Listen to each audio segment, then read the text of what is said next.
Alrighty. Okay. Not a bad first setup with this new type of streaming model. I'm going to move some stuff around over the next few weeks here, change it up even more, but so far I think the stream is in a good spot here. Before we get started, please make sure to like the video or stream. It does help out the channel a lot. And something I want to show you guys that I finally broke out of my pantry today. I've had it for like 3-4 months now and I still have never used it. They make these little things where you put the tea leaves in here and there's like a little strainer at the bottom. You put water in here, boiling water, and a little bit of sugar if you want sugar or honey or anything like that.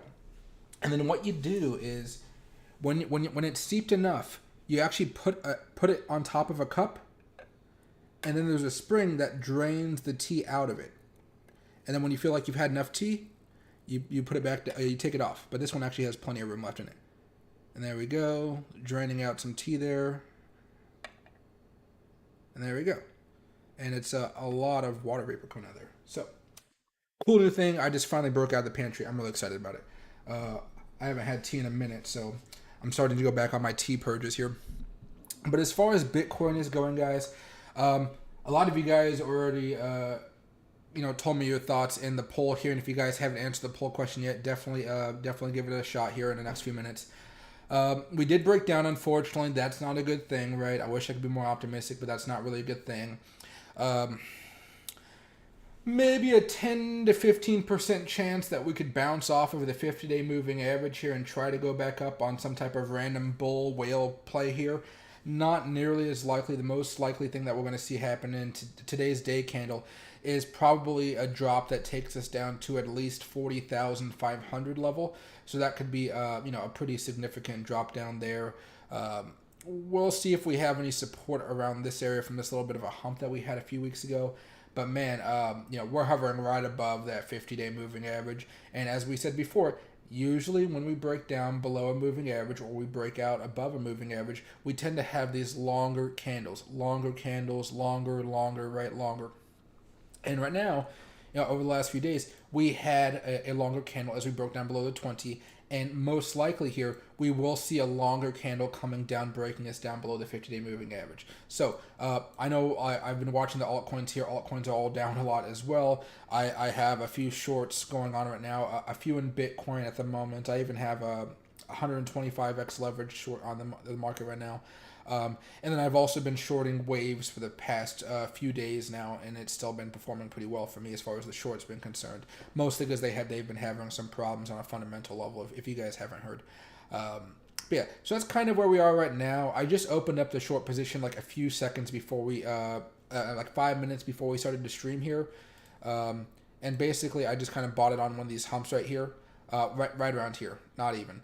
So I actually bought it about a half an hour ago, and we've had a little bit of a move. It was only a $50 short on this specific one. I got another one on KuCoin, a short that I'm doing that's a little bit more capital involved.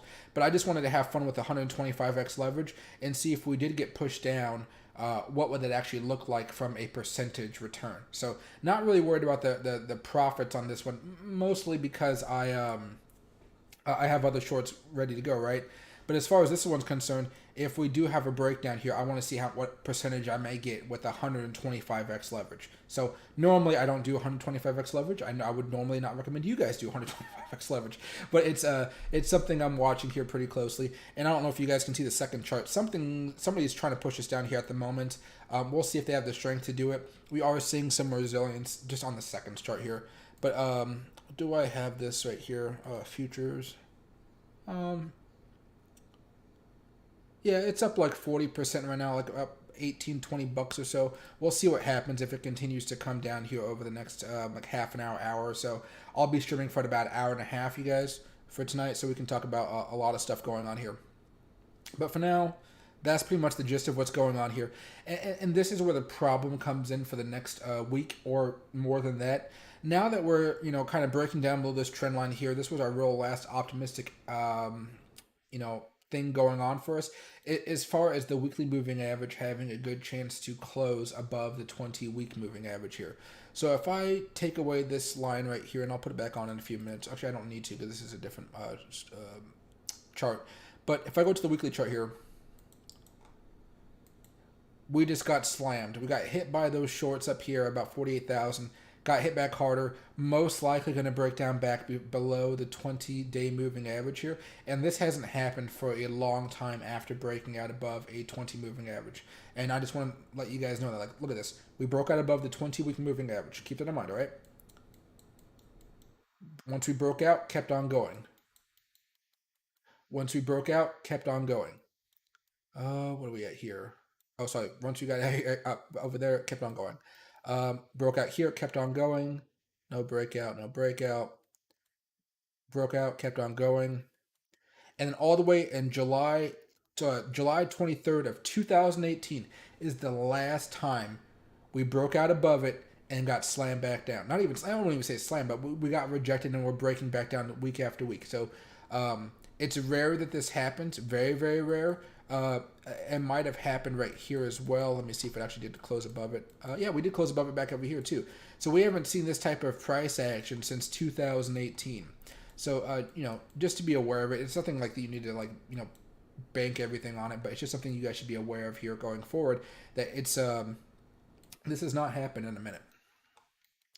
Which is why I'm wondering how aggressive the shorts will be, or how timid bulls may be, seeing that after we broke out of the 20-week moving average here, we still got slammed back down.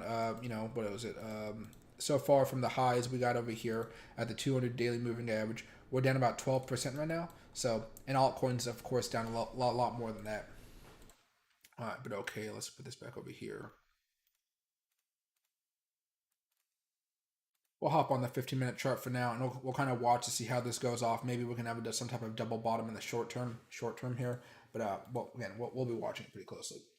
And hey, Teaser, hey, Jane, hey, Far From Broke. Let's see right here. That's right here. And Teaser, yeah, definitely not the best chart for Bitcoin at the moment. It was a rough week because I missed an extra 10% gain, but other than that, I'd be glad to buy back in at a lower price. A lot of people, I think, are going the same way. I've been adding on some of my longer-term positions over this week, mostly on, exchange coins like BGB and things of that nature. I'm buying Kyoko here. I think it goes live tomorrow, so I'll be waiting to see what happens there. I'm going to be watching to see if it actually does something different than Bitcoin, right, since it's going to be on the first exchange. My only concern is Ethereum has been holding a very strong relative to Bitcoin. Yeah, let's take a look at Ethereum here, kind of a side-by-side comparison. And actually, let me go over here so I can. This is a whole different chart, so it's not as so much stuff working for us. All right. So right now we got kind of this rising wedge, but let me get rid of a lot of this other stuff here. This should be fine for now.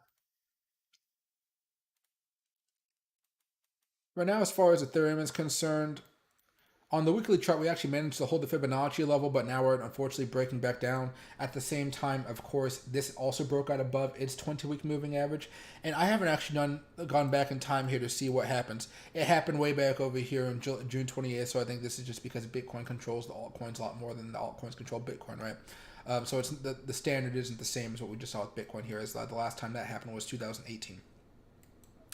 But what's happening right here, which may be a concern to you guys, maybe not. Well, it is a little bit more concern to me as well. If I were to hide the candles here, if I can, well, there we go. It's rare that you guys will ever have to hide candles. It's just when the candles are kind of blocking some important information here. Bitcoin has had that death cross on the weekly charts already. Ethereum has yet to have it.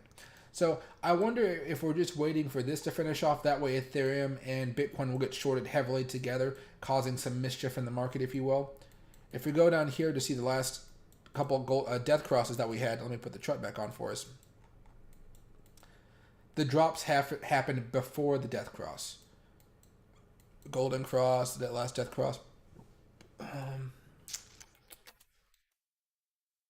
This one look better. Yeah, there we go. Okay. Death cross over here as well. The drops already happened. This one actually happened. The larger drop started right after this death cross. So we'll keep an eye on it. We're not going to learn much from looking at the history of Ethereum here, but so far, there's usually some bad moves for Ethereum and kind of the market at the same time when Ethereum is having its weekly death cross, just like how Bitcoin has just had its weekly death cross here. So we'll see. I think the conference ends tomorrow. That's in Miami, or the big hullabaloo, and we'll see how if that did anything to help out Bitcoin's price. As of now, it looks like it didn't do anything to help out Bitcoin's price. Let me go back over here to the main watch page. There we go. All right. But right now, if you were going to use anything, what I've been using for Ethereum as far as trading, this is the weekly chart here.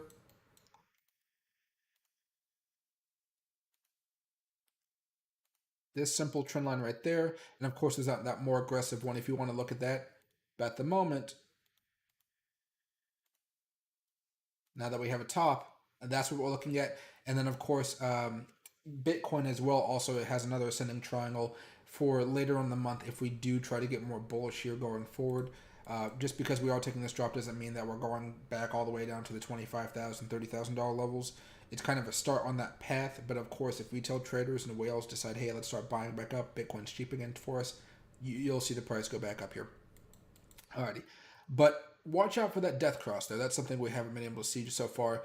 And on the weekly chart, we're still far away from the 20-month moving average here, so I'm not even concerned about that whatsoever here. But if we do ever break down below it, it'll be a nasty one, just like everything else, and you might see Ethereum come back down here to 1,700 or so, um, which is a pretty big drop. Not at once, but just over a period of time here. All right, let me go back over here. Ethereum, back to the daily chart.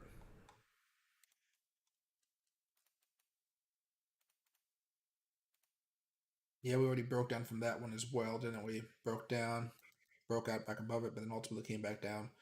We've seen this type of pattern happen a lot with Ethereum, though. We ride it, it comes down a little bit, has a massive surge or a surge, followed by a little bit of consolidation, and ultimately falls back down to the point where, like, okay, maybe it was smart just to sell off my Ethereum right here on the first breakdown of this higher trend. Because either way, you would have made some good profit. Even if you only bought at the 20 or the 50, you didn't like, get the best price down here, you still would have been able to make some good money on the rally upwards here. Um, and that's the daily chart for now. Other than that, I'm not, you know, I understand we're not in the best of spots here, but that doesn't mean Bitcoin still can't have a little bit of a rally the next few minutes or so. Okay, let me go back over here though. Yeah, we're back up to the green on as far as Bitcoin's concerned. Yeah, somebody's trying to push us back up here, even if just a little bit here. Yeah, there we are. Right there.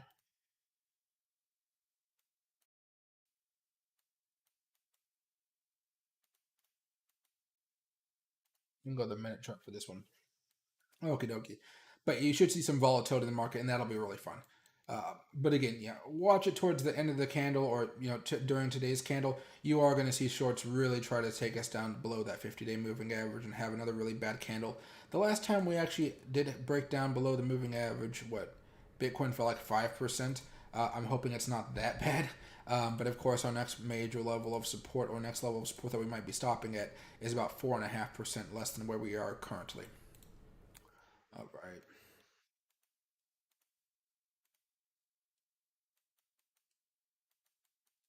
There we go. All right. Hey, Austin, buying any Doge? Oh, yeah, there's definitely going to be people buying up for the long term on Dogecoin right now. And hey, Uptick Miami, happy to see you back. Hey, after I heard those inverse head and shoulders on Bitcoin. Oh, let me see. I haven't seen one, but what's the best way to do this? Yeah, let's go to this chart. Inverse head and shoulders.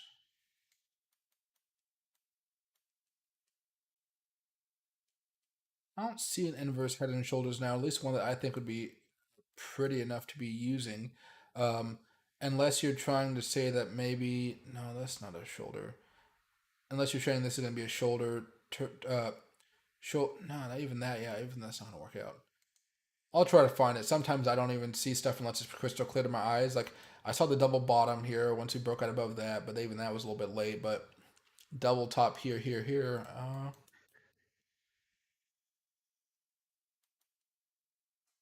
It could be what I call an ugly pattern, which my eyes can't see it because it just looks ugly, but the algorithms can see it. We'll see if it actually pans out. I'll look online to see if I can see what people are thinking about as far as that inverse head and shoulders here. And if I see a good example of it, I'll let you guys know. But yeah, if there is, that'll be interesting to see. We haven't had an inverse head and shoulders in a long time.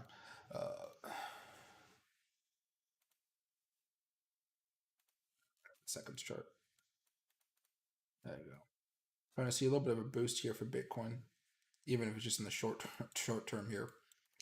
Alrighty. OXY went on a moon mission today, 5 minute chart. Hey, teaser. Got a little late, made 90% profit. Dude, that's awesome. I'm glad he made some money. I know we talked about OXT the other day. I think, no. OXY, yeah, we're talking about the oil stock here. What did I say about it? I think it was just like buy and hold and wait for like an explosion to kind of eventually come. Now I don't know if you were trading options. You probably just day trading. I'm assuming here. Yeah, and it did have a nice little move here. Oh yeah, look at that 5 minute chart. Why is it not showing it extended hours? There we go. Oh yeah, yeah. You still had a really good day with that, and I think oil popped off just a little bit today as well. So you did have a nice return here after a. No, that's not the double bottom, but you did find some support right there. Yeah, that is a beautiful rally as far as OXY is concerned. Congrats, man. This was a nice little pop. Let me check out the oil prices for you very fast because I know you're not holding any right now if you already made the profit off of it. But what is oil up to right now? Oil's back up a little bit here, back on the daily candle. Yeah, found a little bit of support here. Might be coming back up to around $100 a barrel. Maybe coming back down after that. But you should be seeing some nice stuff. At least oil's going to be going for a death cross pretty soon. Last death cross, boom. Death cross, boom. Uh, death cross, uh, kind of a drop here. Some more volatility involved because it was golden crosses and death crosses happening at the same time. But of course, technicals don't always really work out as far as commodities are concerned or energy sources because if for whatever reason Russia does something really stupid, you're going to see oil prices go up because people are going to say, oh, now we have to be less reliant on Russian oil, etc., etc. Um, yeah, but there we go. Congrats, man. That's a good play. 90% profit. A lot of people dream to make 90% profits in a day. Uh, let's go back over here now. There we go. Where are we at?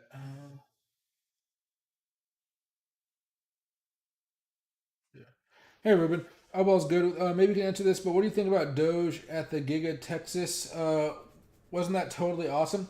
I did like that a lot. I was surprised it was actually at the Tesla event. I was really happy he did it. And that kind of gets me more hyped up for the long term prospects of Dogecoin.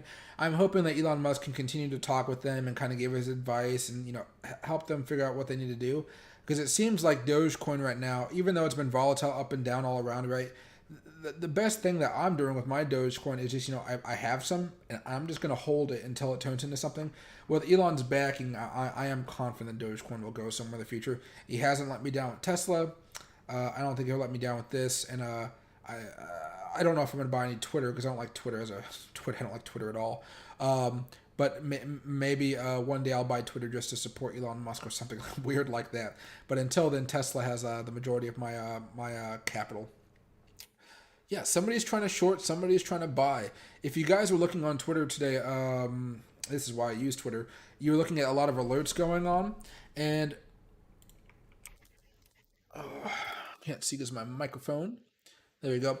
You did see a lot of oh geez, let me unfollow these people. This is gonna get annoying to see them all the time. Unfollow. Yeah, refresh. There we go. Kyoko. Yeah, there we go. Short liquidation, that was 2 hours ago. Bitcoin short a little bit ago. You did see a lot of money moving around if I can find it. 2,000 Bitcoin transferred from Binance to XAPO. Bitcoin short, a lot of transfers going on. Binance to Gemini. Bitcoin is freedom, yeah. But you did see a lot of money moving around today. So we're going to see if people are taking profits or they're going to be looking to buy in right here, trick a whole bunch of people. Well, we'll see. Again, even though the 50-day moving average is a support level, it's still going to be a bit of a pain for us to deal with going forward, right? I mean, more likely than not, the shorts are going to try to push us down below that, and they'll probably succeed. one thing here as well, though, I'm gonna open up one of my other chart layouts, and we're just gonna go to the tutorials for channel one, and just kind of a little bit of an update on the moving averages here. This is the simple moving averages on the daily chart. Not much going on here. 20, 50, all that good stuff there. Um, I'm hoping that if we are down here, we're not down here for long, because you will start to see that death cross occur with the 20 and the 50-day moving averages. That's not what I want to see. I want to see this kind of keep on pumping up, because I want to see this golden cross between the 50 and the 200 up here. But okay, now you got the EMAs here. We never had the golden cross there. We broke down below the 50 yesterday on this day candle, or yesterday's day candle, but still technically today. So we did break down below that today. That was unfortunate. As far as the DEMA is concerned, we broke down a few days ago. Um, on the TEMA here, we broke down a while ago, but you can see how we were kind of being squeezed between that ever so slightly, just squeezed. All of a sudden we popped one way, and now we're following that trend line here. So moving averages can give you a little bit of tips, but usually you have to kind of combine it with a bunch of other technical analysis, because hindsight's always 2020. But with the TEMA DEMA stuff, it can be a little bit more all over the place. But yeah, so what I want to actually do now is just go over the 4-hour charts on these as well, kind of see if we have any death crosses, anything foreshadowing any type of doom.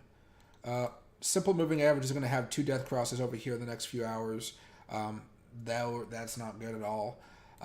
Here on the EMA side of things, we're about to have our first death cross right here. We might be able to surge back up to maybe $43,000 before ultimately falling back down as shorts try to bring us down below that 50-day moving average. Excuse me. Golden crosses in the 4-hour already happened for the DEMA, and of course, I heard a loud beep. What was that beep? Oh, okay, that's fine. It's the water pitcher thing that heats up for my boils my water for my tea. But as far as the 4-hour here, we've already had that death cross a while ago on the 50. I think the 50 and the 200 are more reliable than the 20, because the 20 is just all freaking all over the place here. But you did see after this death cross, we did end up having a stronger move down, and we didn't have a golden cross before that. Death cross happened right here, moved down. Death cross happened right here as the moving was going down. So if you guys do want to use the TEMA and the DEMAs, the double exponential moving average and the triple exponential moving averages, use them, but don't treat them as like the only signal that you need to be using to make a good trade here. But okay, let me put these back to the daily charts, then we'll come back to them in a couple more days or so. But it'll be interesting to watch how all this plays out right now, especially since we're at this major level of support going forward, where we're going to have to make a strong move upwards if we want to hold on, right? And this trend line is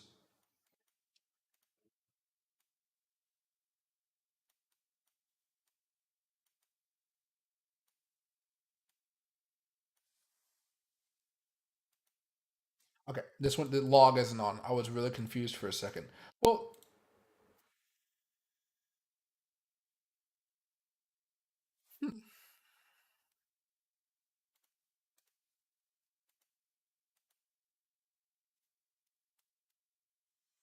so I think log is a little bit more stronger and more used in more circles as far as investing is concerned. But we might just be staying around here until we take that next drop, just because if somebody is not having the log on, you'll see the trend line look just a little bit different here, just a little bit different. So keep an eye on it. Keep an eye on it. That might be the little bit of hope that we're looking for if whales want to try to pump something up. Um, I wouldn't necessarily take that gamble, but if you wanted to buy at a level of support, you could definitely try here, and that's only because of what the log on, log off, log on, log off, right?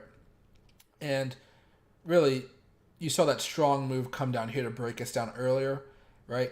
Right now, you're not seeing the strong move to really tank us back down. So that's why I'm saying like more people use log. You can see the whales try to push us down, pop back up, but ultimately we came back down after that support was broken here. You're not seeing that same amount of effort or that same movement, if you will, after we've already broken down below this level, this line right here. But just something to be aware of now that I'm realizing it here. I normally don't take log off too much unless I'm messing around with GAN fan levels. Let me take a sip of tea here very fast, though. Geez, we just had a nice little bounce here, and somebody's trying to bring us back down all over again. Ooh, ooh. I put mint leaves in that tea, and it's really minty. Woof. But yeah, okie dokie.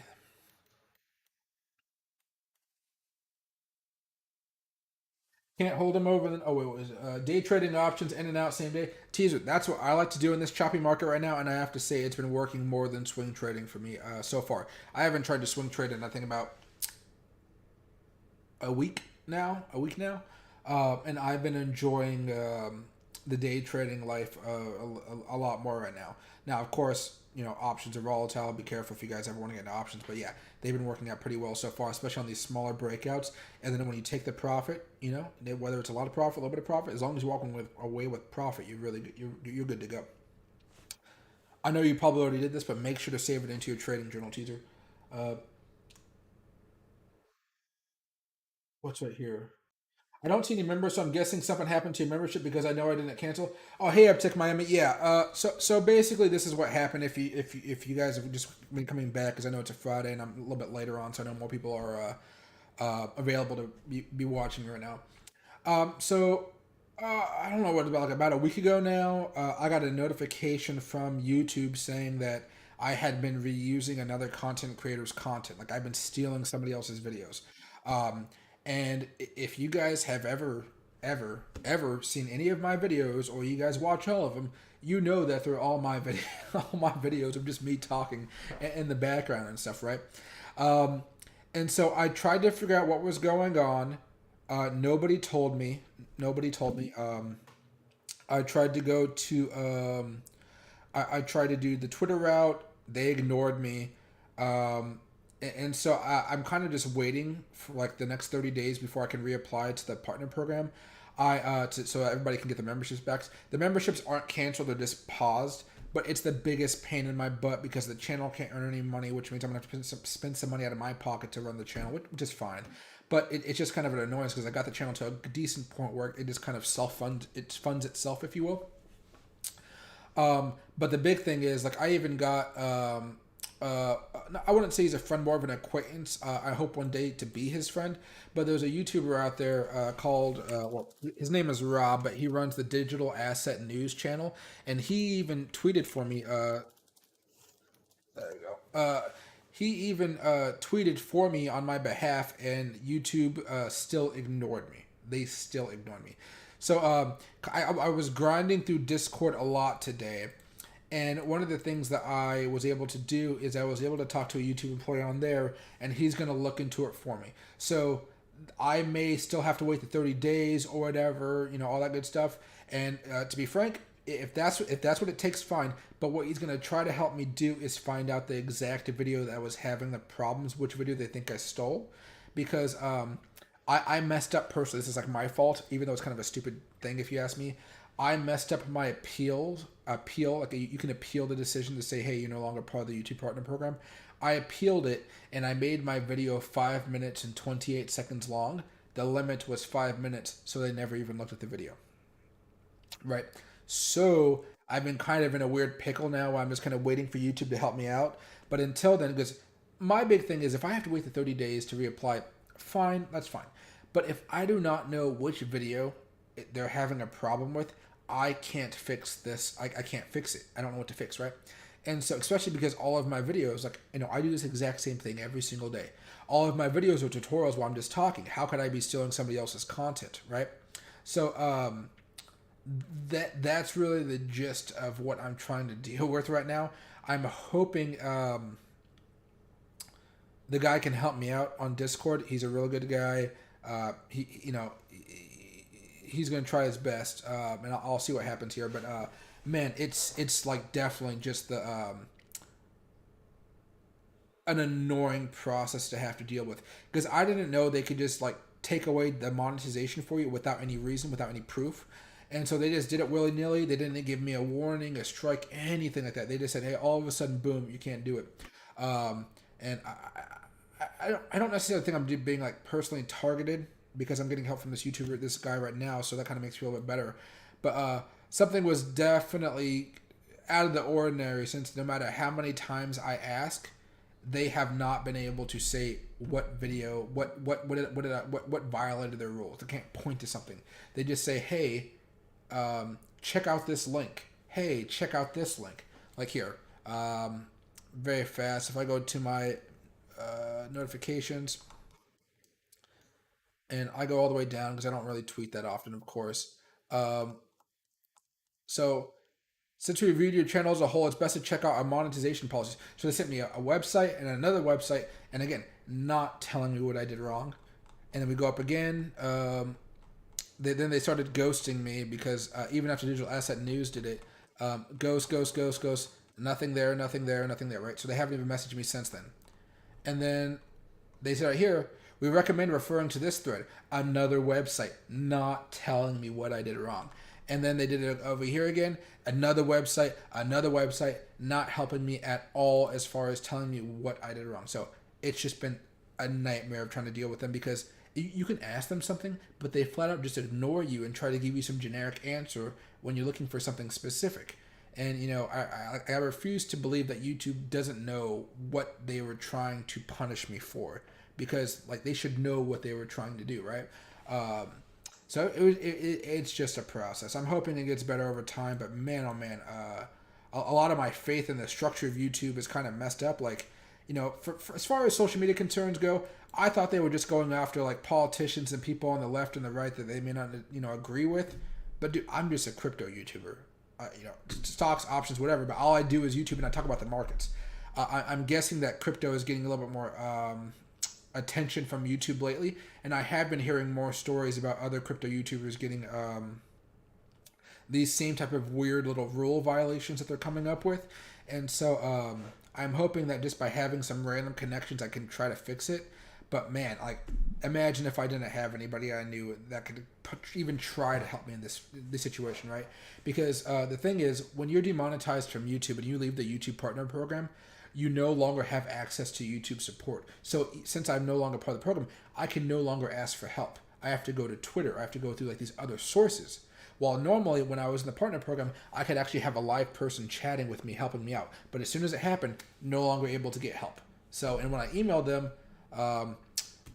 they don't respond when I actually ask that question. They refuse to respond to it. So it's just a hassle, dude. But again, I'm hoping they're gonna get it fixed up for me. Even if it takes 30 days, I will apologize for you guys for like not being you guys can't have the memberships right. But 30 days, I'll wait for it, of course. But man, I just wish they would do the right thing before that happens. My gosh, it's I hope they do. But yeah, definitely a hassle to deal with YouTube right now. People have been telling me to go to like Twitch, Odyssey, all the other sites. I don't like Twitch too much. I know a lot of you guys don't do Twitch.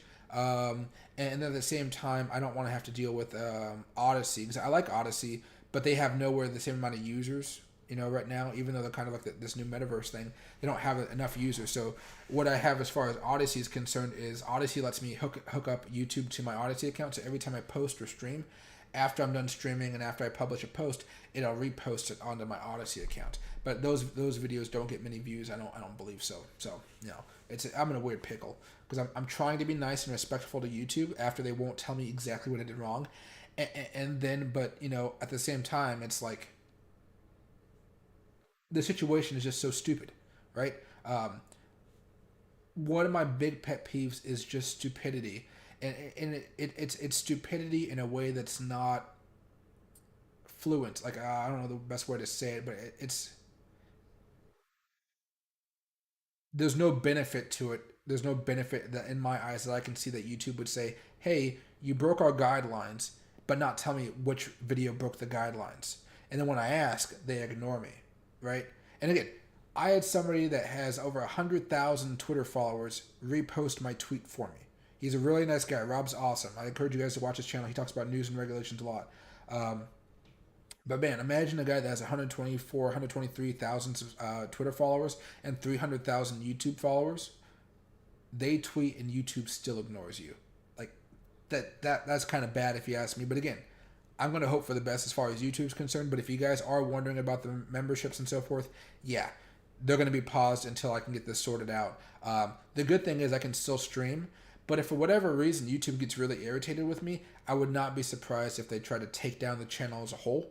And if that were the case, I would literally just make another channel with Michael Whitman. I wouldn't be able to make money on it for quite a bit of time because I need 1,000 subscribers and 4,000 watch hours.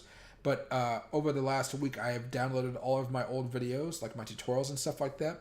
So I have a little backlog, so I could always repost all of those things down the road to make sure that that if the channel was taken down or something like that, I have all those backups ready to go to repost on YouTube if they were to target my main channel here. Now, I don't think they're going to be that aggressive with it. I think I've been, for the most part, pretty respectful to them, just kind of calling out the fact that they won't tell me what's going on. And we'll see what goes on there. But yeah, guys, it's I never thought I would have this problem. I thought they would like say, "Hey, here's a flagged video for breaking our policies. Delete it or get a strike, or just give me a strike and I'll face the consequences of a single strike," which just is like nothing. Just like saying, "Hey, don't do this again." But they didn't even do the strike. They didn't do anything. They just said, "Hey, you're demonetized." So what can you do? What can you do? I've found a way to kind of talk to some people about it. So I'm going to be waiting to see what comes out next week. But it's the weekend now, so everybody at YouTube's taking the weekend off, of course, like they should. Alrighty. Way too stressful, teaser. Holding options overnight is always stressful, especially when you're not in a perfectly bullish market. When you're in the more choppy markets, any day could be a bad day. You got to be very, very careful about it. I've been looking at option flow data over here today a little bit. If you guys don't know, I have a link down below. I have I'm launching the newsletter this week, so I'll have the first newsletter out where I talk to you guys about any potential breakdowns, some crypto news, where Bitcoin I think is going, and then if I see a breakout or a breakdown in the stock market, or maybe something about oil news or potential play there, right, or some maybe long term hold, I'll put it into maybe a 1 to 3 page newsletter for you guys. That way, probably 2 to 3 page newsletter where I explain some of my thoughts and so forth. And if you guys wanted to add any of these particular plays onto your watch list, you definitely could, right? Just because I share them with you does not mean you have to invest in them. But let me go over here to Trading Ticks very fast, because I thought I saw something. I don't know if it was actually for this one or if it was another one. If I go to live option flow and I go to OXY, there you go. Yeah. I looked it up a little bit earlier. But calls puts 85% green today. Buys sells 55% buys. A lot of people buying, and I think with the buys and sells, I think that kind of goes to your same situation. Or I think there was a lot of people day trading this today and not actually just buying and holding for the week, because you saw some people sold their puts. Somebody bought a put. Oh, short. No, there's a different plays here, but let me see premiums. Somebody sold a $3 million put. Somebody sold a $1.5 million call. Let me go to bought. There we go. Oh no, so they bought a $1.5 million call. So they were loading up on calls here all throughout the day, a whole bunch. And some people bought some puts here today as well. As far as the puts are concerned, I don't think they're actually betting that OXY is going to be coming down. I think what they're betting against is a hedge, so to speak. So if for whatever reason the market does come back down, or the oil market does come down, and you see these oil stocks falling down at the same time, they won't be losing as much money, and at the same time, if the oil continues to rise here and OXY continues to rise, then you should see a good uh, you know they'll be protected from any of that type of stuff, right? They're willing to take us they're willing to hedge because it's a safer way to trade. And when you work for a hedge fund and there's a chance that if the market conditions make it harder to trade, you want to make sure you're the guy that's not losing money, because the people that aren't making money for the company and the ones that are doing poorly, they'll be the first to get the axe once the market conditions turn in a way that they don't need as many active traders on their trading floors, which will be interesting to see. Maybe they're going to be more YouTubers after that. I always like when a Wall Street guy comes over and they try to explain everything to random people through YouTube. Many people don't understand it, but there is a lot of information that they have on their channels. Let's see. Hey, Kilo, poll is 69%. Jeez, I think somebody's on purpose. Guess Elon Musk needs to buy YouTube? Oh, probably there, yeah. I mean, that'd be interesting to see, but Google shares are a lot more expensive there, I tell you that. Let's see. And hey, Uptick, I've been a member for a year. Free mic, I know, I appreciate it, guys. We'll see what YouTube has to do. I'll kind of wait on it. I didn't expect YouTube to be so aggressive, I guess, against me. As far as I know, like, I haven't done anything wrong, and so I'm just kind of waiting to see what happens going forward. Ugh. Oh, and hey, Ghost, happy to see you back. Hope you're having a good Friday. Realize they are stupid. I am the same on stupidity. Stupid done. Yeah, exactly. Yeah, it's a particular type of stupidity that irks me. If you have to make another channel, it probably won't take us more than a week to get you to those 1,000 subscribers and 4,000 watch hours. 1,000 subscribers will be hard, but what I can try to do, guys, because you have to have a certain amount of subscribers, I think, to even stream in the first place. But again, if they did that, again, you would just find my channel under Michael Whitman, and then I would try to go from there. But it would be a pain in the butt, and I really don't want to do it. But if I have to, I will. Just I like talking with you guys, I like streaming with you guys, all that good stuff. But again, I don't think I've done anything yet that warrants them, taking the channel down. Unless I keep talking bad about YouTube, which I feel like is okay because they've been really bad in this whole situation here. Um, let's see. Bitcoin bounced off the uptrend and moving average, so I think we might start to go above 48K in a couple weeks. That'd be nice to see, especially if we can hold this 50-day moving average. We really have to wait and see if the shorts are going to really try to tank us back down. But the longer Bitcoin consolidates right now, the more likely we have an opportunity to get back up towards 43,000. And what I mean by that is you see the moving averages here starting to cool down just a little bit. What you might see here is curl back up, break out above the 20, then start moving back up here. Now, again, if I were to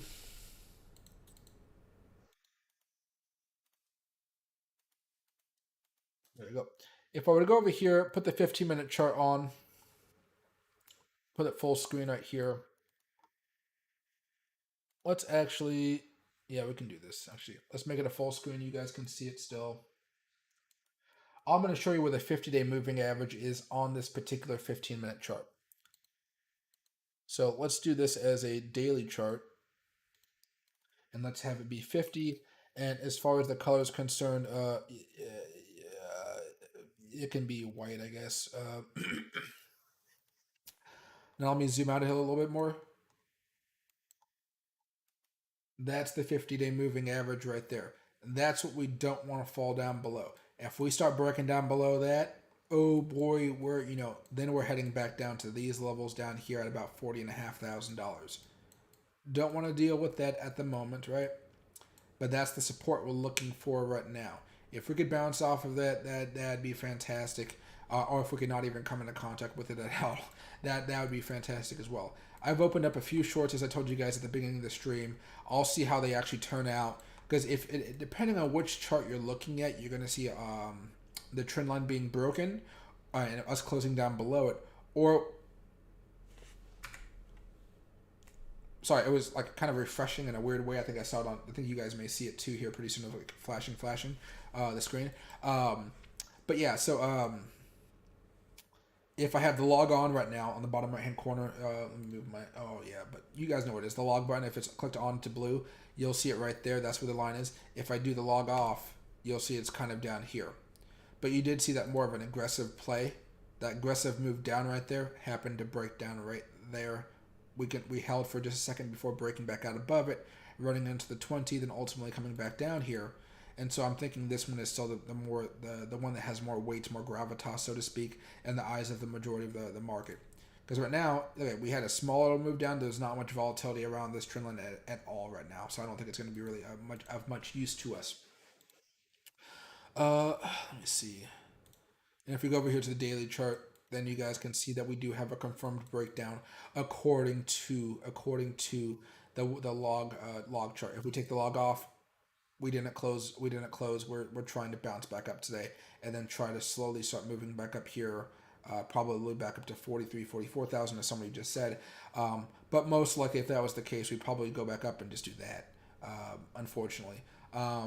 Meanwhile, the 50 might creep up a little bit more up here. So, uh, you know, we're back into this kind of nasty bearish territory that nobody really wants to be in. I was really happy when we broke up because I thought we had a good opportunity breaking above the 20 week moving average. We had a great opportunity to just blow through the 200 weekly moving average and start chugging back up towards 52, then $55,000. And as we, oh, excuse me. Hold on one second. I love mint tea. Um, but as we see right here, look at usually when we break out above 20-week moving averages, the majority of the time, a strong amount of time, right, or many times, we will continue moving upwards and having a fantastic time. The last time we broke out above the 20-week moving average and broke back down a couple weeks after, the last time that happened, we can use this, I guess, on there as well. It's not here because we broke out above it, kept on chugging, held it as support, and kept on moving up. Right here, we broke out above it. Right there, kept on moving up. Use it as support. Awesome.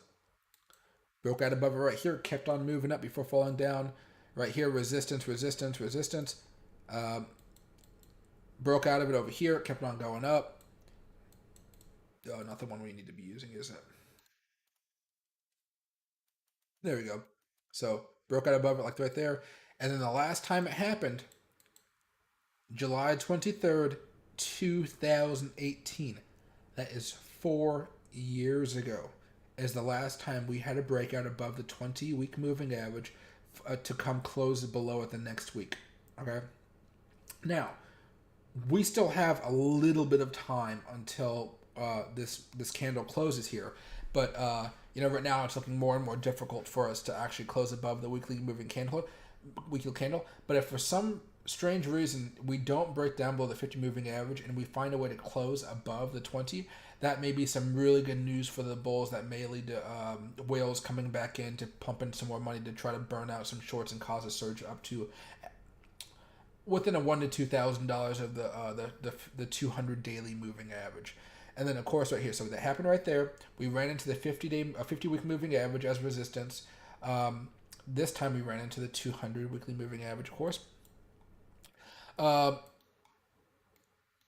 Let me take off the white one for now. That's just the 50. Yeah, there we go. And then it happened way back over here, and then over here as well, back in February of 2018. So it's been a long time since we've had that problem. Like a long, long time. Which is why it's so annoying because, there are channels that I watch, like the Digital Asset News. He's really cool to watch. Or Rob's really fun to watch. And then there's, I always forget how to pronounce his name, like Cohen. I think it's just named Cohen. Um, he was saying that we were back into a bull run, and I kind of agreed with him there because we broke back out above the 20-week moving average. And like I said, when we break above this moving average, it usually leads to some really great things for crypto, especially in the last 4 years, right? Again, we have to go back 4 years to see anything really bad happening after we break out above a 20-week moving average. And one of the things here is if I were to get rid of the moving averages, Cohen uses I always forget what it's called. It's like a bear market, bull market type of band that he uses across his charts. I'll see if I can find one like it. Pitchforks, no, no. Pressure index, no. Um,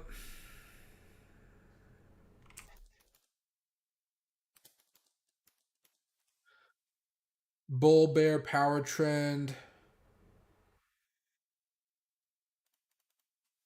bull market. Support band 20 SMA. Yeah, there we go. Okay, 20-week SMA, 21-week EMA. Okay, there we go. So this is one that you might be using as well. It looks like it's on free for trading view, but he was using this, right? And you can see we had some support over here and so forth. Had some resistance up here on the 20. So it works for us normally. And if we break out above it, we tend to have some good times. And if we close down below it, we tend to have some bad times. Well, this is one of those times, like I said before, I'm just going to kind of hammer this down. We broke out above it, but we had something really weird happen where we just started tanking right afterwards. Kind of right after a little bit of a switch as well, right? So now we're seeing the SMAs flip down again and having more of a bearish signal, and it'll be interesting to see how this happens. More of a flip there. Oh no, this one's actually a little bit better, right? Um, but again, let's go back in history again. You break out above them, you're fine. Break out above them, you're fine. See how it held right there on that band. Um, and where was it? Back over here. Yeah, see? Broke out above it, came back down, broke back above it, hit the resistance up here almost, then came back down, and oh yeah, right here, back over here as well. So Definitely not what we want to be seeing right now, but of course the market isn't perfect. None of us are perfect. We got to deal with this one day at a time until Bitcoin kind of gets sorted out here. But on the weekly charts here, just excuse me, the monthly charts, we still are in a good space relative to the monthly charts that we've been looking at here. Oh, there's no 1200, is there? So right now, the main goal I think for April is still to close above the 20-month moving average. Anytime we've had those death crosses over the past few years, when we broke down below the 20, that's really where the bad stuff happened. Broke down below the 20, that's where the bad stuff happened here on the monthly chart as well as the golden crosses. So we'll see. Um, Part of me wants to be right about that pattern as far as what the death crosses kind of bring us to. The other part of me doesn't want to be so right that it makes everybody lose money because the market kind of followed my plan. Even though it didn't follow my plan exactly. Didn't follow my plan exactly. Because we wouldn't have never broken out and tapped on the 200 daily moving average if my plan worked out. But right now, I don't want to see this hump and us kind of fall back down, whether it's even May or April. I want to see us have a decent April here. Because normally April is a very good month for crypto. Normally. Now, the last year we didn't have a fantastic month as far as April is concerned. But, you know, we can talk about that here in a few seconds. I'd have to pull up an actual image to show you guys. I don't even know if I still have it actually on my computer. Let me check it out very well. Let me do this very fast here. Go back to the main chart so we can kind of see what's going on. There we go. And you see Bitcoin is trying to surge back up here just a little bit. There we go. All right. Now let me go over here. Let me just look at some stuff on my side. Download. There we go. So I do have it. All right. Let me add an image to the screen for you guys, and we'll talk about historically how well Bitcoin does in certain months. Let me go to an image, add source.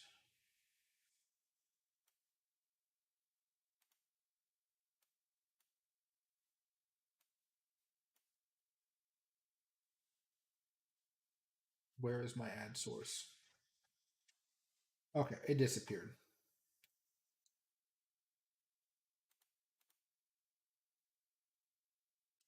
Image. Okay. I'll have to. There you go. Sometimes when I'm using my desk pens to keep everything up on a certain level, it messes up what I'm trying to look for here. There we go. Image, add source, add new source instead. There we go. Much faster this way. And let's go right there. There we go. All right. Let me stretch this out for you guys very fast as we kind of watch Bitcoin try to make a little bit of a reversal here. We only really need to care about April if you ask me, so I'll kind of split it out just a little bit here. Look at that. Uh, in 2020, what through 2016, so about that 4 year span, every April, Bitcoin was up 7%, then 32%, then 33%, then 34%, then 34%.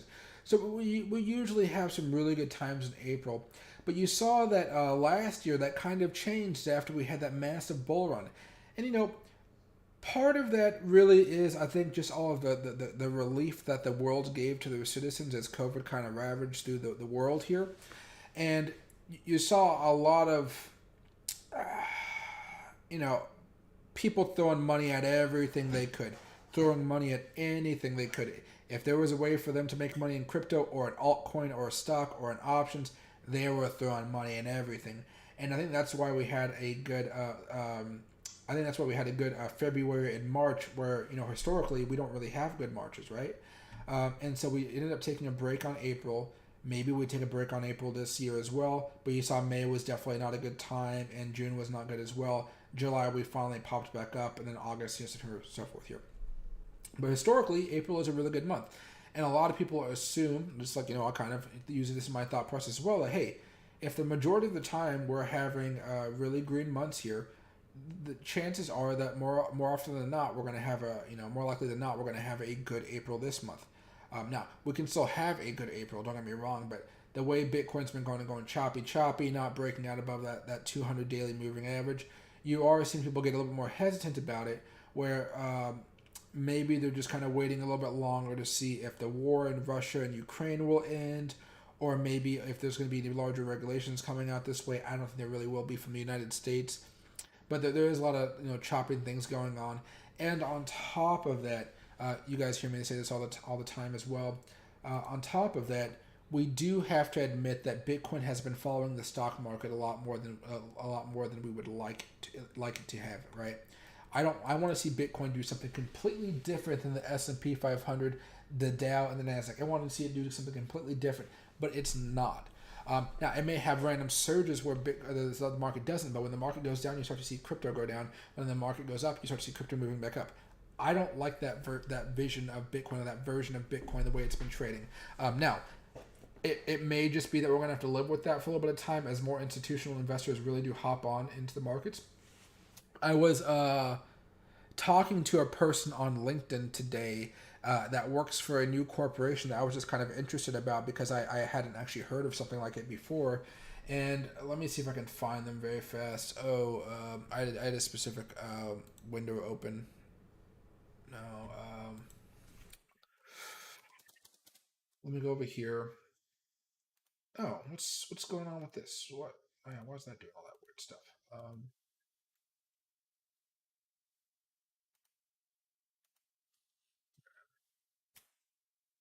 Contact you guys.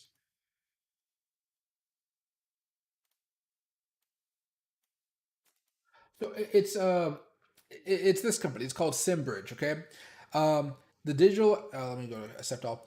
The digital asset exchange for traders who value trust. Okay, pre-register today to qualify for trading fees as low as 0%. Um, so this isn't necessarily going to be for you guys. See, the digital asset exchange built for corporations, family offices, for those offices who have money. So you know how in The Big Short or in any of those 2008 financial crisis movies, you kind of had these smaller firms doing their stuff, right? Not the big banks, but just the kind of smaller firms under the umbrellas of particular banks. Well, this is for them. So they can start having their own access to crypto in a kind of more organized, regulated way going forward. So this is going to be very interesting to see how all this pans out. And they haven't launched yet, but I bet over time these guys will be making a bunch of money because they'll just be people will be using their product and trading hundreds and hundreds of millions of dollars in cryptocurrencies and this type of stuff. So this is the type of stuff where I'm like, thank God I'm holding Bitcoin for the long term. Thank God I have Ethereum. All these different coins. Thank God I have them for the long term because you know, as more of these, as more money pours into the markets, whether to trade, do whatever, you are going to see some exciting times in the crypto markets down the road. As those traditionally, stock and options type of, investors that have little smaller firms, they're going to be moving over here because they can't say no to the profit. Remember, if all of a sudden there is a company out there that's using one of these types of products and they start coming out with returns that are better than the S&P, better than the Nasdaq, better than the Dow, well, guess what? If I'm some guy who wants to make more money in the markets and I want to just give my money to somebody else to manage for me, do I want to take like a 13% return on the SPY, or do I want to take like 30% on Bitcoin, right? Stuff like that. Especially if they know how to trade it accurately and things of that nature, it'll be a game changer. Again, you guys won't be using this. I won't even be using this, right? But it is pretty cool. It's like SimBridge's exchange opens the door to trading digital assets in a secure, reliable environment. And for hedge funds, market makers, asset managers, corporations, institutions, and active traders like you, that means a new future-focused way of trading. All right. Now, I believe if you want to use this product, you actually have to have a license to do so, and that's the license. I forget the exact number of license you need, but it's a license that you would have to use just to work at a Goldman Sachs or anything like that, securities license basically, in order to trade assets. But again, I'm pretty interested to see how this is going to work, and you can see kind of what it looks like right here. I think there'll be better versions of it going forward, and I think that's just because they're making it very simple to trade large sums of money very very fast and very very efficiently. So it's not going to look helpful or as kind of easy as like maybe a Robinhood or something like that is concerned. Oh, and on another note here, you guys get that. I'm really excited about these types of programs coming out here pretty soon. But something else I noticed today is Robinhood got downgraded to a sell, and so I'm happy I didn't actually buy any more Robinhood here because look at this. I'm still holding some for the long term, but Robinhood got slammed about 7% today. Remember, I started buying some of mine way back over here, and I saw it pop back up, and I was like, "Oh man, I'm hope I'm not gonna miss not buying out more." And now we hopped down to $11.24. So I'm like, "Oh, thank God, it's coming back down here." Short float is still like 10%. Market cap is still like under 10 billion. But let me see if I can pull it right here. I will be loading up on this in the future here. I will be loading up on Robinhood in the future for longer term holds. I don't really use the platform, of course. I use it every now and again just to kind of show you guys the tickers and stuff like that. But I think they will get their act together in the future. And when they do, I plan on grabbing probably about. I'm hoping to put about $5,000 into Robinhood in my retirement account for a long term hold, starting to slowly put money into it somewhere between $5 and $8. Okay, I'll be watching it closely. I will probably buy a little bit if it goes under $10 at first, just to kind of get a little chunk change there, maybe $1,000.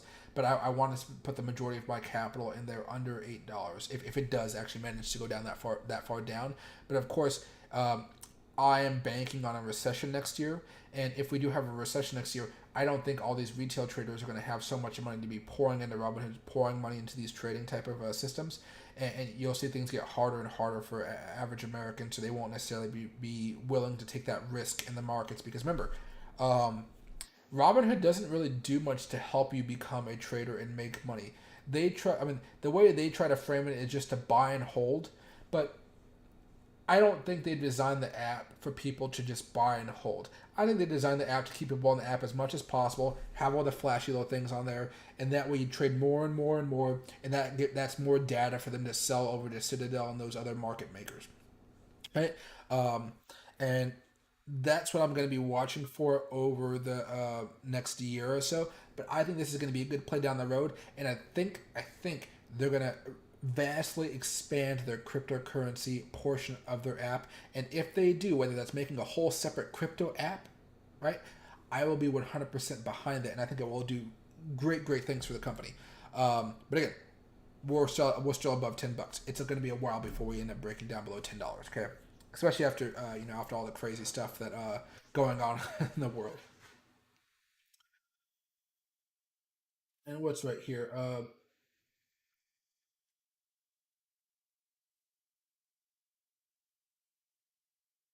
Hey Nisha, there are two other channels that are live. Yes, I have three streams. I have two streams normally running 24/7. One is more of like a 15-minute chart between Dogecoin and Bitcoin because this channel started off when I was talking about Dogecoin and guiding people to making money trading Dogecoin, right? Because a lot of people that were watching my channel originally, they bought Dogecoin under a penny or around 5 to 10 cents. And then me personally, I was saying, hey, I'm going to start scaling out of Dogecoin at specific levels. I ended up scaling out about half of my Dogecoin, about like 80,000 coins at the time. I ended up selling those at about 50 cents, even though it did go up higher, but I needed to take some profits off the table. And so that's why there's a Dogecoin Bitcoin stream, and everybody selects Dogecoin around here, so it's nice. We're all kind of banking on it becoming something more in the future, of course, kind of backed by Elon, if you will. But then there's other stream is a purely Bitcoin stream that has a 15-minute Bitcoin chart and a 4-hour Bitcoin chart. I'm actually going to reset the streams here tomorrow, and I got to make sure the music is still running on them. But basically, those ones, if you want to look for more of a macro view of like, hey, we're breaking down, hey, we're breaking out, hey, we have support, and you just want to kind of see what the basic technicals are of Bitcoin at the moment to kind of guide you in case you're a newer investor, you can take a quick peek at that, just look at it for like maybe a minute or two, and then hop back off. That's why that one doesn't have any views. Well, it has like, it gets like 1,000 views a day, but it doesn't get many like people watching at the same time because they're just to take a little peek at it, compare my notes to their notes basically, and then make a trade if everything looks okay. Uh, but yeah, I pay about 50 to 60 bucks every month to run those two specific streams, and I think a lot of people have found a lot of use out of them. So I continue to pay for them. They're really I think people like them. Uh,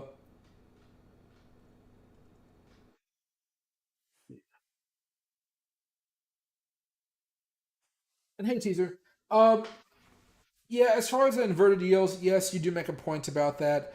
I think it's just the industry average to use that specific type of inverse right there. Again, I don't know exactly when it's going to happen, which means what I'm going to say more useless, right? Because I think we're going to have a recession. I've been saying this for the past year. More about how I've noticed the economy is kind of working in a bad way. So while the numbers are good, as like for people going to work and stuff like that, we've been talking about inflation forever on this channel. Um, Inflation and market conditions, and how inflation really starts a chain reaction where people can't afford the goods they want. Therefore, people have to make choices. And if you force a person between food and a new shirt, or food or gas, or gas and a movie ticket, or gas and going out to Friday night dinner with your friends, everybody's going to choose the more basic thing that they have to have: gas, food, laundry coins if you have to go to the laundromat or something like that, or whatever it may be. And what's going to happen here over the next year, and you're already seeing signs of slowing growth at the moment, people, when they have to make a choice, all those luxury goods, they're not going to be there. They're just not going to, they're not going to be making as much money. And when they're not making as much money, excuse me, that means that manufacturing in America and in China is going to start to slow. And you will start to see signs of that. When we're starting to see signs of it, but it's not at a dangerous level right now. And so, it's going to cause issues. You're going to see people get laid off. The good thing right now, it's putting the Fed to the side here for a second. The good thing at the moment is, even if people were to get laid off in the manufacturing field, they would lose out on those higher paying jobs. 100% true. It'd be bad. It would be bad. It would be bad. But there's plenty of other jobs in America right now because we have a tight labor market. So they wouldn't be necessarily forced to go on unemployment, although I would probably tell them to go on unemployment anyway, because why would you not? Because they give you so much money on unemployment these days, right? However, like for instance, let's say a welder was laid off, which is not going to happen. There's a need of too many welders at this point. But let's just say a welder or a carpenter got laid off right now, okay? Well, the worst case scenario for them is they have to go work at Jack in the Box, McDonald's, Burger King, or somewhere that pays lower income, but they need they have work available. They have work available. Well, starting in May, because remember it hasn't started yet, the Federal Reserve is going to start selling off some of its assets off its balance sheet, and they're going to try to start reeling in inflation. And again, they're going to start dealing with inflation in May. They haven't even started yet, right? So in a meaningful way, I would say they've kind of indicated where they're planning on going, but they haven't actually done any of the work just yet. And so because of that, they're going to be tightening the market, and the goal there is to lower the demand for goods. And inflation is already doing that to a certain degree. But as they slow everything down, there's going to be a lot less supply chain issues going forward, because there's going to be less demand for everything to keep on going and going and going. That means if, and instead of like 100 tons of stuff you have to move over to the middle of America, or out to the coastline or whatever, you might only have to take 80 tons of stuff out there, which means it'll go faster, which means those trucks can go do other stuff more quickly, more efficiently, and the backlog starts to get filled. The backlog starts to get filled over and faster and faster and faster. The problem with that, of course, it kind of goes into the next part of inflation. If people are already being forced to choose, oh my gosh, I can't. I have to choose the gas or food or something very basic, and they can't do all the fun stuff. But then all the rates are getting higher. It's getting more difficult to spend, and there's less demand out in the market.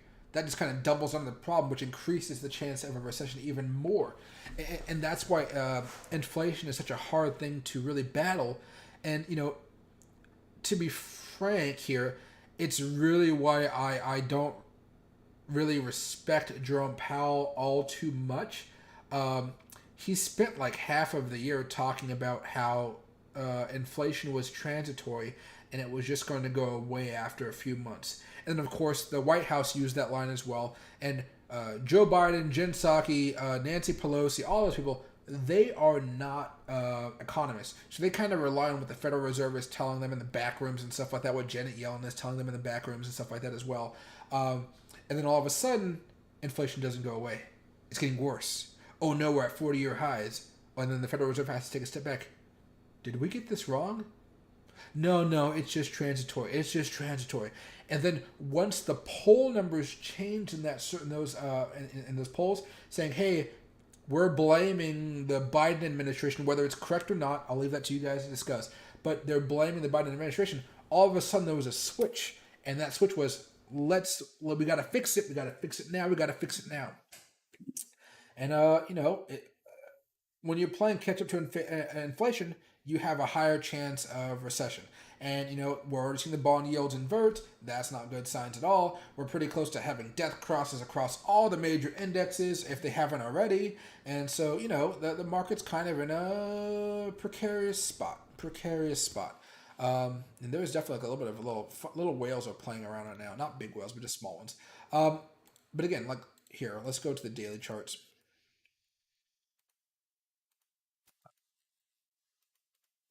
Go over to a watch list here. Nasdaq. Um, Now we can do it this way. Yeah, that was a while ago now. Yeah, Nasdaq having the death crosses here. Just had a golden cross, even though nothing good happened after that golden cross here. But had the death crosses here. Still heading down overall. Dow Jones death cross a while ago. Just had a golden cross here. Still looking to have a good time here, right? And then the SPY all having death crosses here. So not golden crosses, death crosses here. And so the market's kind of in a wonky spot. The good thing for the market right now, if you ask me, is because all bond markets are messed up. Other forms of investment are kind of messed up right now because the world's all in a tissy fit because of Russia and Ukraine the war going on. One thing here is that and also in a high inflation environment, where else can you really put your money if it's not going to go into the stock market? And I think that's one of the best things that's helping the market stay resilient at this point. Where are you going to put your money? You want me to hold it in the bank? No, it's losing a bunch of. I'm losing a bunch just by holding it there. As an institution, they're not going to put their money in a Voyager account for the 9% yearly interest. No way, right? They're going to try to find good plays out there in the market and move money around from sector to sector, causing a bunch of sloshing of liquidity in there. But liquidity is very much needed in this current environment. So that's actually a good pro thing for it, right? So every time we look at FinViz and we're looking at the heat map or anything like that. So let's go to the map first, right here. You see money moving out of technology, semiconductors for a while now, right? For a while, poor Nvidia is just having a rough month, rough month. Moving out of tech, right, and moving all over the place everywhere but tech. So people are thinking tech is going to take a little bit more of a hit over the next few months, and then moving into other stuff like Home Depot, Lowe's, CVS, the banks and things of that nature. Oil companies are just popping off anytime the oil prices start to rally, right? OXY, we talked about that a few seconds ago. That's their dividend. They were up in front of Congress the other day. So, we're going to see the money start to shift sectors. And if you guys want to see this in a different way, this is day by day here, right? But if you want to go in a different way, go to groups on FinViz. And you can see a lot of money pumped into energy today because the oil prices went up just a little bit. And that was enough to get everybody charged in there because there's so much money sloshing right now, partly because of the Federal Reserve.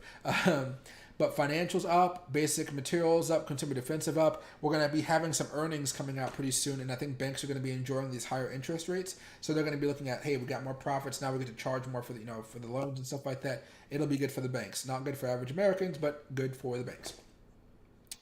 Healthcare, relative to 1 week, look at technology is down about 5%. All that money went to healthcare, consumer defensive, energy. 1 month, technology's up a little bit, but healthcare, consumer defensive, utilities, energy, all outpacing everything here. And then we go back for year-to-date performance. Technology's down 15%. Energy's up 34%, right? And again, we started talking about energy back in February, I think, because we saw the potential for this war to move up prices. and some of us bought some options, some of us just bought some shares. But overall, we did make some good money off of those plays here, as well as those SPY puts from a while ago. I'm waiting to see if something will happen here as far as the SPY is concerned. Right now, let me just get rid of all these drawings here, because right now we're kind of far away from any real big breakdown. We'd have to come all the way back down here towards like 428 or so, which would be a pretty decent drop. And then from there, we would have to break down in order for me to really want to buy a bunch of puts. Going forward with the SPY, though, you know, we're at support. We're about to have a golden cross. We may even have a golden cross with the 50 and the 200 here pretty soon, leading to like maybe all time highs again, something crazy like that. Because the market has nowhere else to put their money. They just don't. Mutual funds, but come on, nobody wants the returns of mutual funds unless you're like an average guy like me who likes those returns. But yeah, so right now you're seeing SPY at support. We'll see what happens if it wants to have a drop because it has had these little bit of a gap down days. But again, I think a lot of what everybody's worried about has more to do with the Russia Ukraine situation because pretty soon, again, going back to inflation, I think it was like a decent amount of the world's grain comes from Ukraine, and it's going to end up leading to a famine across certain portions of the world, which will lead to global instability going forward, which will not be fun for anybody, which will go even worse if there is more inflation down the road as well, right? So let me see if I can find an article discussing it here, then I'll go back to some of you guys' questions. Ukraine famine. Let me just type in famine.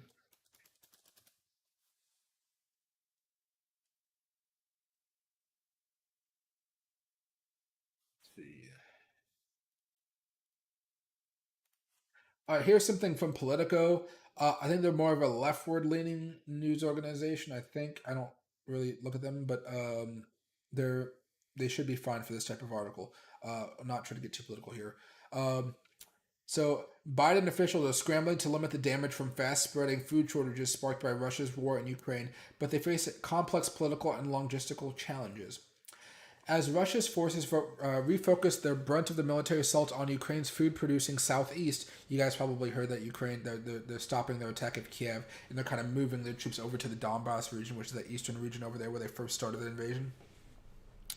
Um, the U.S. officials and lawmakers are struggling to help ward off a deepening crisis both inside Ukraine and for fragile economies around the world already reeling from climate disasters and COVID 19. Africa, Middle East, maybe South America, maybe Central America. I don't think it's going to be as much of South America and Central America because they kind of grow different types of things.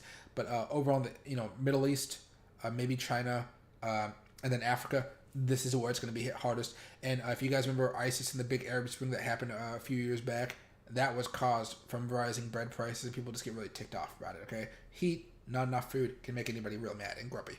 Now, let's see right here. No, no, no, no. There's the politics side of it. I don't care about that. Yeah, yeah, yeah.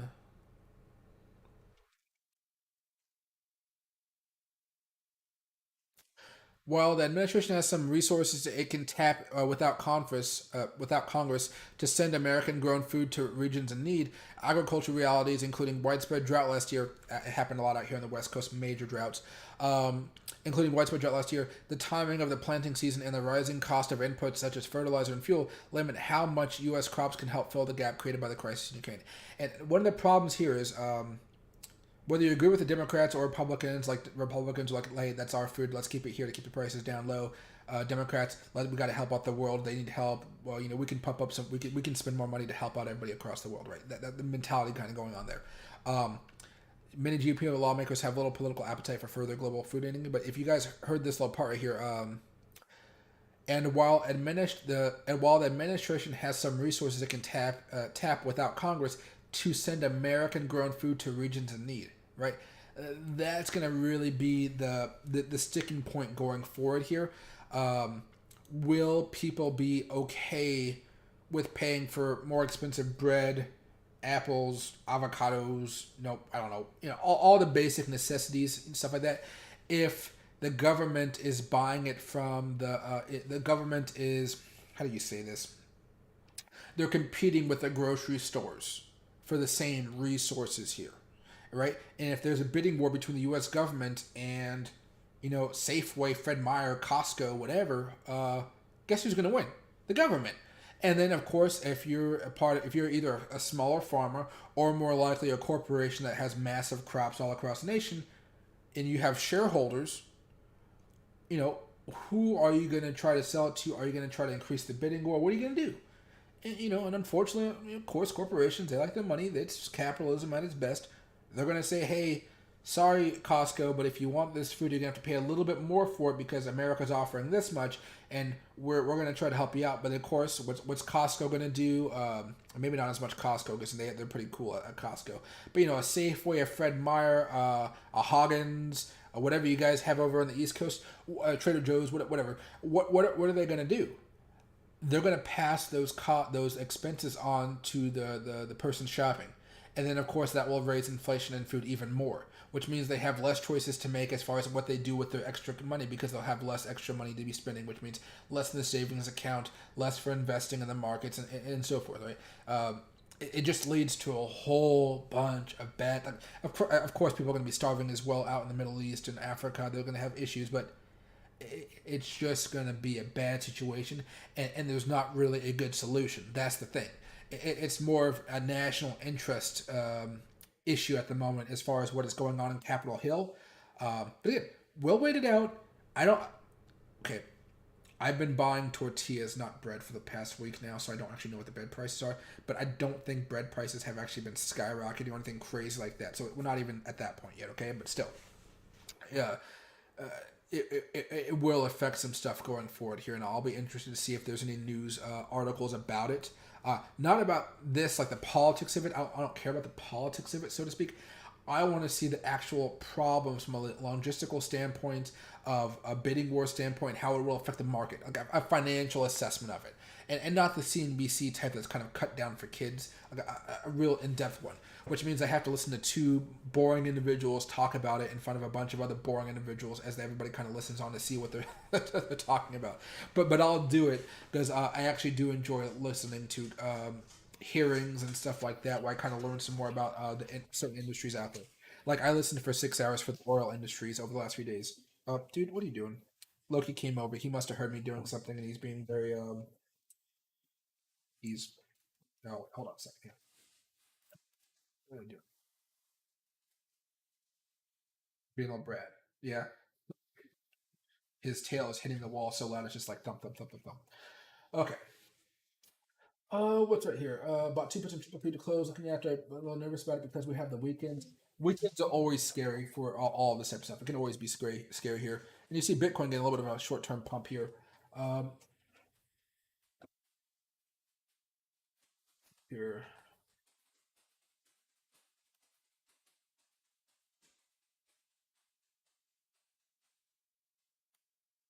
see. Hey, Mister. Well, we don't have it as a confirmation the 50-point basis point is coming, but most likely it is. I think the market is pricing that in here. The thing that the Federal Reserve has kind of been doing here is I don't think the Federal Reserve has been willing to just let the market fall. The heck was that? Oh, there we go. In my opinion, right now, the Federal Reserve is trying to please the market too much. And so when every time they talk about raising interest rates or lowering the balance sheet and those type of things that can help out the inflation crisis that we're facing right now, they always have this little caveat towards the end of their letters or their statements saying, hey, and this is me simplifying, hey, if we notice that the market is falling more than we might like it to, we may slow down on attacking inflation to keep the market calm. Okay, that's the stuff where you're just like, it's okay if the market falls. The market has been up a lot. Tackling inflation is probably much better for the economy, I would argue, than trying to keep the market happy, right? Because I think hedge funds are greedy enough to realize, like, hey, we've fallen enough. Let's start pouring all of this money we have in cash back into the market here and start creating some trading opportunities. And there will be institutions that are good at trading, good at trading those waves, and there'll be institutions that suck at trading those waves. But regardless, that's the bargain you make when you want to make money out of the stock market or the institutional markets here, right? So they're just trying to play it very safe in a situation that demands more aggressiveness, if you will, and because of that, Jerome Powell is just not looking good in my eyes, and he doesn't even know who I am. So take that with a grain of salt.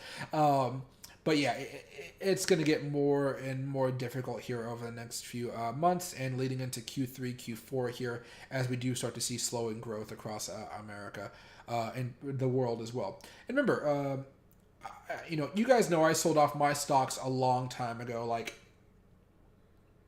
May, April, May, June, July of last year. I was kind of just selling off large chunks of my longer term holds.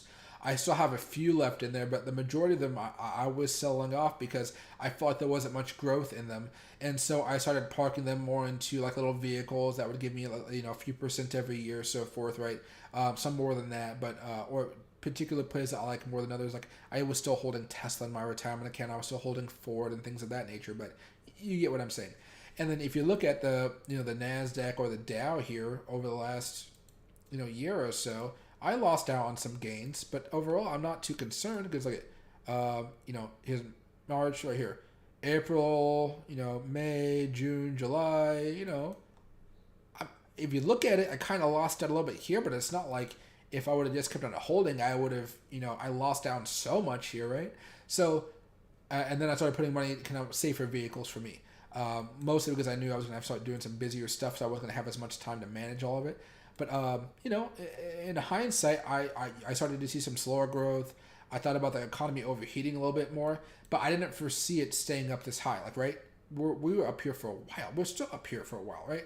So maybe I could have found some more growth in some of these. But then you saw more recently, kind of around here, you saw, or maybe it was around here, you saw larger YouTubers like Meet Kevin start to sell off their stocks and their portfolios. Meet Kevin, I think, needed some money to fund a new thing for his channel, which I should be watching. I think sometime later on this year he should have a new update or something like that. But you saw larger YouTube personalities start to sell their positions way over here, and especially because we were getting the rumblings of war and stuff like that. We were talking about how people were buying too much stuff and they were kind of going willy-nilly with COVID fever, right? After COVID, I want to buy, that type of stuff. And people have a lot of debt that they still haven't paid off from COVID. That's going to come back to bite them in the butt. And so forth. And you also saw unemployment start to lag back there as well. That's another reason right there. You started to see unemployment start to get taken off where at first they started lower. They took away that extra $600 or something like that every week that people were getting, and then they started saying, hey, you got to start going back to work. We're taking away unemployment benefits. Go get a job. And then people got jobs. And there were so many jobs to fill. It was very, very easy to get a job, of course. And so there wasn't as much free money out there. If you're at home all day, you don't have to spend money on gas. You don't have to do this, and this. You can just stay at home, do some fun stuff, and make money from the government. When you have to work, you have to do. You go buy a coffee every morning. You help fund Starbucks. You help fund Dutch Bros. It geared up some stuff here. But now that kind of that gravy train is over, so to speak. We are going to start seeing some slowing growth here. That's the gist. I won't keep on going into it, but you get what I'm saying. I'm trying to say here. Alrighty, but here, and still trying to make a little bit of a move here. I mean, again, it's nothing strong, but it's trying to do something a little fun here, not go sideways. Hey, Ryan, and the money. Oh yeah, you guys talk about poets out here. Hey, Kilo, if we can't have a good April this month, then when can we? Are you talking about like a good month? If we don't have a good April this month, next month will probably be really bad. Unless April is really, really bad, that we just take May as a time to just like calm things down. Because remember, if you're looking at Bitcoin from the weekly or monthly charts right now, neither of them look particularly good. Right? Do a little bit of a recap here, Carly. Because Kilo, wait no, yeah, Kilo. I don't know why I call it Carly. Um, Remember, on the weekly chart here, what do we have? We have the death cross on the weekly charts. Every time we've had a death cross, we've either had a crash right afterwards, coming down to the Where is this? Oh, I know what I need to do. Hold on.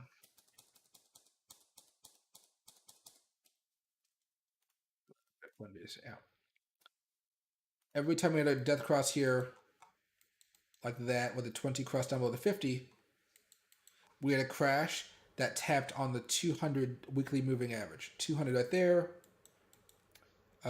death cross right there, crash right down here a little bit later. So we've had some pretty nasty moves. Now, the thing about these moves here is if I also put down the 20, move this down here a little bit.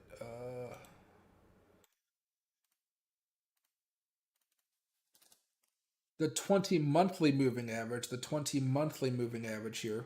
Then you see after the death cross, we run into the 20 monthly moving average. It's kind of a weird thing to say. And then we broke down below it here, didn't really do much, kind of get back up there. But eventually we tanked back down below it, and again right there. But a major move happened kind of within a little bit of time of us breaking down below the 200, the 20 week monthly moving average. Excuse me. That's going to be a mouthful to say. And then, of course, right back here, after the death cross, we did break down below the 200, the 20 month moving average. I'm not even going to say that anymore. So that's kind of the bearish side of Bitcoin right now. And the thing that I don't like particular is if we're going, just kind of focusing on some historical patterns here. Normally, when Bitcoin breaks out above this 20-week moving average, the green line right here, we usually actually keep moving up quite strongly. We have nice little moves right there, right? And of course, we still have a day and 20 hours to close above this green line here, so we have not broken down below it yet. We have not. So there's still a teeny bit of hope here, teeny bit of hope.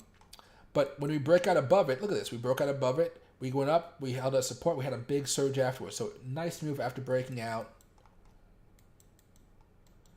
Broke out above it right here. Nice, beautiful move after that. Parabolic moves. Everybody was happy, happy, happy.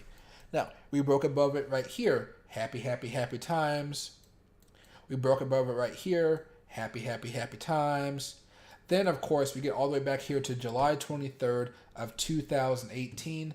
Last time we went above the 20-week moving average, broke out, only to get rejected from a moving average, which in this case was the 200 daily moving average, and then with breaking down below the 20-week moving average here. Now, again, we have a day and 20 hours left. We still have an opportunity to get a massive surge if whales can do their magic here. Retail traders do not have the power to do it, to change this up right now.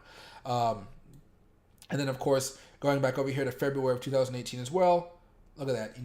Definitely had some issues here because we did close above it, above it there as well. Then got rejected down the next month as well here.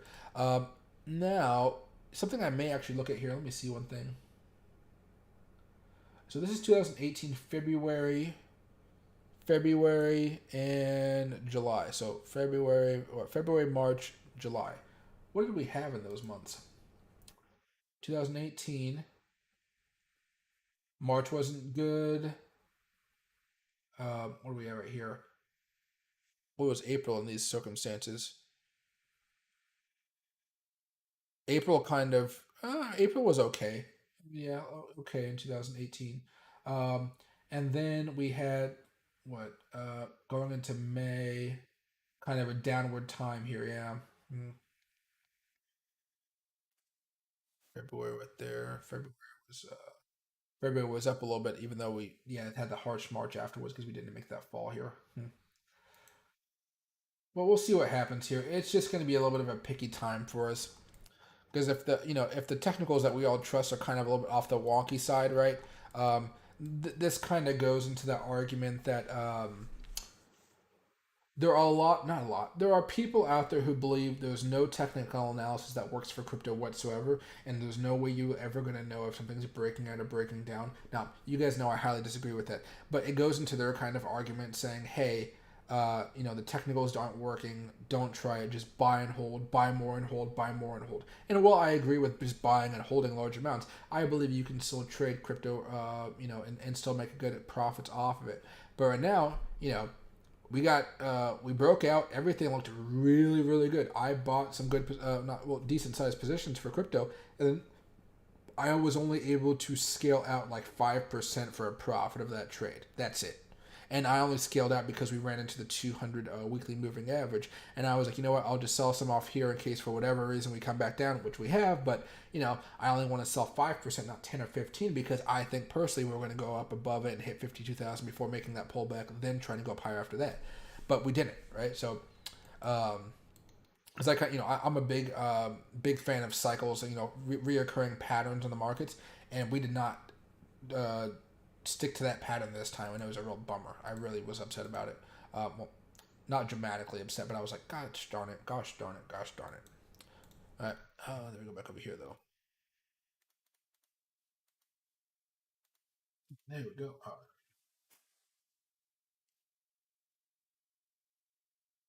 right, here. Kramer's calling this a pivot from growth to value. He's wrong a lot. We know that, but he could be right this time. Um, he called it what? From growth to value. I think he's right to a certain degree, and part of that is some of the money I've been seeing going to consumer defensive, and the fact that there is another COVID wave kind of creeping up in the background. If you guys haven't been hearing, and so on that front, I think you will see money start to flow more towards companies that are just companies where hedge funds aren't looking for like massive amounts of growth, right? Like tech, they're looking for growth and growth and growth and growth and growth, and they have some massive returns on those investments. Everything else is going to be much slower going forward. We'll see, but of course, as inflation kind of happens more and more here, and people start to dip into their savings, and they have to be a little bit more responsible with their funds, even those companies are going to get hit, going to be hit because of inflation. So like, or just because of market conditions. So like, if we talk about the financial crisis, where it shouldn't have hurt too many individuals. Like growing up, I did not understand the financial crisis because it really didn't affect me in any major way, even though I was a kid, right? But like my mom didn't lose her house. Nobody in my family was losing anything, right? There was a recession, but we still had work. There were still tons of people working. It was just kind of a bad time. But if we go over to something like here, like a Home Depot, or actually, let me just pull up a bunch of charts here.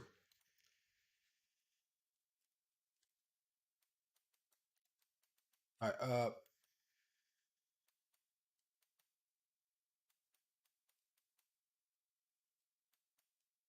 way back over here,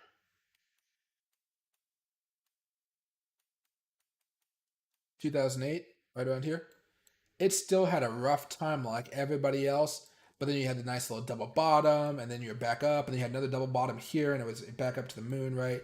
Um, but like here, I have a YouTube. No, not this, not the lessons one. Breakouts. Yeah, here we go. PM. Let's move stuff over here. 2018 so far so long ago. But back over here, everything still got hit hard. So there's still going to be problems with it. But in the short term, yes, short term you could find some good money plays. I would say, try to trade the oil stocks off of the oil markets here, and you're going to have a lot of fun with those ones. I know some of you guys have already told me you guys have made good returns. And you got L3 Harris Technologies, 2008, not a fun time. There's no hiding from this market downturn that should be coming in the next few months to maybe 2 quarters away, maybe Q3, Q4 type of thing. But there's going to be no hiding from it. But in the short term, yeah, you can make some money as things are kind of liquidity is kind of be moving around. Cash is being flowed into other sectors of the market.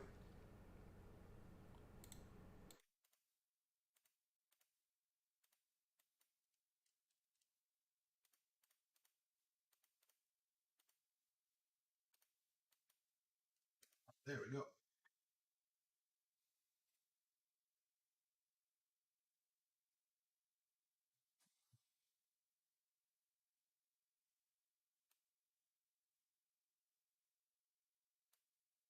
Wells Fargo had a bad week. I took advantage of the opportunity. I'm up 33% for the week. Dude, that's awesome. That is great. Add it to your trading journal. Add it. um, my wife is bugging me to do TikTok. Oh, TikTok? Oh, you mean TikTok? I think you mean TikTok. Uh, I have like 9,000 something followers on TikTok. I don't TikTok too much anymore. I did it back when GameStop was rallying, and that's about it. I had a couple of views, hit a couple 100,000 views, um, but I just kind of deleted them and didn't really do much afterwards. Um, so basically, when GameStop was at its all time highs and it started to drop for the first time, I was like, GameStop's over. If you're smart, you start taking profits right now, and if you want to look for other short squeezes, check out this webpage, highshortintereststocks.com, right? And I've shared that with you guys over the months right here as well. But man, I was hit with so much toxic energy. I was like not prepared for the GameStop people to come after me. They're like, "You have no idea what you're talking about. GameStop's going to $1,000. You have no idea. You have no idea what technical analysis. You're a brat. You're blah." And I was just like, okay, fair enough. It's just my opinion. And then, of course, I don't. Well, let me see. Like, here's GameStop. Like, it's still not back up at these highs where I was telling people, like, be careful with it. Be careful with it. When you have this many choppy days in the red like that, the buyers aren't doing it. And then, of course, what do we have? Robinhood having issues as well. And so, um, when I invest in something like this and I see it going crazy and having a good time, my thought process goes to, okay, now that the run is pretty much over at this point, do I want to hold GameStop when I could sell it at 300 bucks and sell it all the way down here, or wait for it to get all the way down back to $38 before it comes back up all the way up to like $350 again? I don't want to deal with that. I just want to take my profits and run, and that's my conservative mentality. Some people are like gung ho, let's go. I am not like that. I am like, give me my money now. I will put it to better use down the road, which I did. I took some of my GameStop earnings here, just mostly some day trading on options and stuff like that. Took them out, and then I put some money towards other type of investments, and it worked out perfectly fine for me. So the GameStop is still up high. It's still doing fine. It's still, people are still diamond handing it for the long run, of course. But man, I was not ready for the heat of the GameStop crowd. Not ready for it at all. Just like I wasn't ready for the heat from the Dogecoin crowd when I sold my Dogecoin at 50 cents, or half of my Dogecoin at 50 cents. I was catching flack from all sides. Ugh. All right, there we go.